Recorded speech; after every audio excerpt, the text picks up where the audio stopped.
puede estar vigente porque la educación siempre está a la búsqueda de nuevas utopías, tal vez porque la educación siempre está en crisis, los modelos educativos siempre están en crisis. Entonces, cualquier nuevo medio ayuda a fundar como tratar de encontrar una salida. Por ejemplo, cuando se inventa la radio, entonces surge la radio educativa, lo mismo pasa con la televisión educativa, ahora con internet, con las plataformas, con las tabletas, con las redes, con las herramientas virtuales de aprendizaje.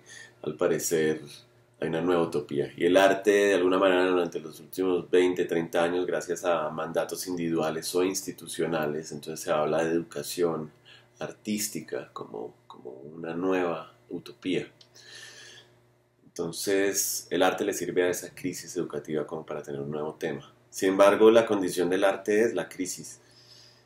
La crisis porque el arte de alguna manera derriba certidumbres, las imágenes son ambiguas, es difícil encasillar una imagen para que sea solo una cosa, es más, es imposible decir que a la luz de una lectura o una interpretación de arte decir que una cosa solo significa una cosa.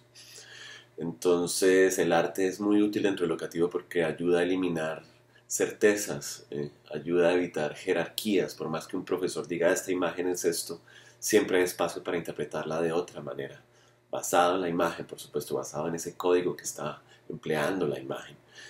Pero lo importante tal vez de esta relación es eso. Por un lado, pues podemos tener un aspecto utilitario de darle sentido a la educación a través del arte, de volver el arte práctico, que tenga una dimensión utilitaria, porque entonces el arte educa.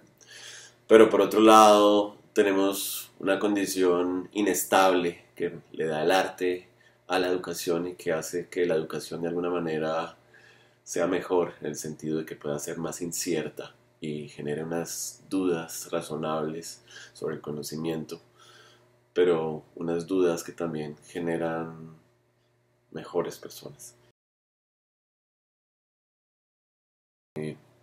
Es difícil hacer cambios en una universidad y más desde un programa de arte. Uno pensaría que ese es el lugar precisamente para experimentar con los cambios. Pero al parecer seguimos pensando que la universidad es un sitio al que uno va a tomar, a dictar, a recibir o a dar clases, una especie de parqueadero donde los estudiantes van y se parquean y hay unas personas llamadas profesores o empleados a los que se les paga por parquearse ahí. Y todo sigue centrado en las clases, en la estructura que da las clases. El tiempo libre está determinado porque es el espacio entre las clases. Y ese tiempo que llamamos libre es libre porque es un espacio al parecer extra académico, es decir, por fuera de la dimensión de la nota de la clase del profesor. La prueba tal vez de esta escolarización es que si no va el profesor a la clase, no hay clase. O la prueba de esto es que si el estudiante no ve una serie de cursos determinados por una serie de notas que certifican que se le ha dado ese servicio educativo certificado, de alguna manera no se puede graduar. Es difícil salir de esas estructuras. ¿Por qué es difícil? Porque los profesores ya están acostumbrados a ese sistema. Si uno habla de una universidad sin clases, es decir, jocosamente, una especie de universidad marxista, donde no hay clases, los profesores van a sentir que su identidad jerárquica de profesores se va a ver deslegitimada y no van a pensar otras formas de hacer eso. ¿Eso qué produce? Los estudiantes pasan más tiempo yendo a clases, hablando de arte, mirando arte a través de la clase que haciendo o viendo arte. Es difícil cambiar ese modelo.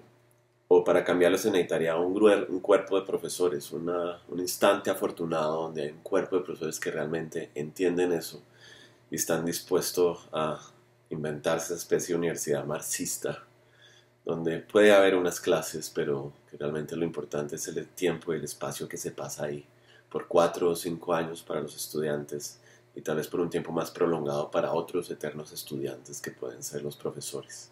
Un espacio sin tantas jerarquías, sin tantos requerimientos y con los profesores que están dispuestos a ponerse en riesgo constantemente y no simplemente a tener un tiempo de espera mientras se jubila.